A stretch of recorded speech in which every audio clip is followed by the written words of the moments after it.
This video will show you how to add functionality and some cool features to your WordPress website by way of adding what's called plugins. If we log into our dashboard area, and you can do that by putting your URL to your website in the browser bar, then typing /wp-admin, and then if you're not already logged in, then it will prompt you to log in by popping up a little box here that asks for your username and your password. Enter those two details and then you'll end up here. At this point, we come over here to plugins, go to installed plugins. This will show you all of the currently installed plugins, and as in this case, if there are new versions available, in which case you could update now. I would go ahead and make it a point to keep all of your plugins, all of your themes, even your core installation fully up to date. It's just a good practice to get in. Now, these are your current list of plugins, or at least my current list of plugins.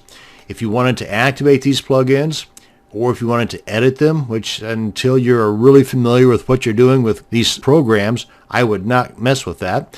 Or you can also delete the plugins, because even by editing a plugin, it can in fact damage your entire site. So you want to be wary of that little link right there. Now, if you wanted to add new plugins, which is kind of the gist of this video, you come on up here to add new, or over here under the plugin subpanel, you can click on add new here, and that'll take you to the same place, which is here. And you can see the links to the popular tags here. So this can give you an idea as to what a lot of other people are adding to their WordPress website by way of plugins related to Facebook or Google or images and Twitter and widgets and so on. Or if you've got something specific in mind, maybe you read an article somewhere about this particular plugin or that particular plugin, you can type it in here, click on search plugins, and it will go to what's called the WordPress.org plugin repository. Now, a little heads up here. Now, there are literally thousands of plugins on the market. Some are better than others. However, there are a few that you would probably want to steer away from. To be on the safe side, when you're first starting out, you really only want to stick with the plugins that can be found inside of the WordPress.org plugin repository. If not, then you want to be a little careful. Now, that being said, there's a lot of premium that being paid for plugins that are fine and dandy that will not be found in the WordPress.org repository, because all of those plugins are free.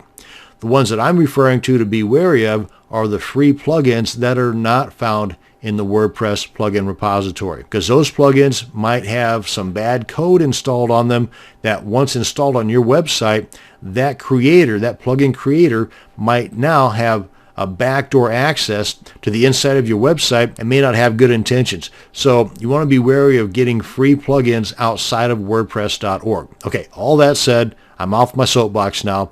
Let's go ahead and check out these options. Upload is where you can upload a plugin zip file that's already been downloaded to your computer. Featured, popular, newest, and favorites. These are all taking you directly to the WordPress.org repository, or plugin directory, as I guess it's also called, but they're doing so from within your website. So you're never leaving the comfort of your website. Let's try featured. And inside of here, you can see some of the featured plugins. And here you can get the ratings. You can get a bit of a description of that particular plugin. But to install one of these plugins, you just simply click on Install Now. And it'll give you a little message here warning you, are you sure you want to do this? Which is cool, because that way it just gives you a chance to back out if you don't want to.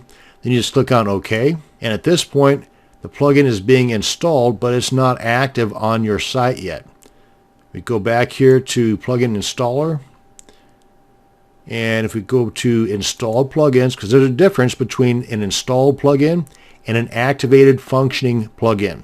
Right now, this guy is installed on our WordPress website, but it's not active. To activate it, you just click on Activate right here, and it's good. Or you can select it and then click on Delete. And you'll get this option here to make sure that you do want it deleted. Click on Yes or No, and now you're back to where you were. And that's an explanation of how you can add additional features and functionality to your WordPress website by installing and activating plugins.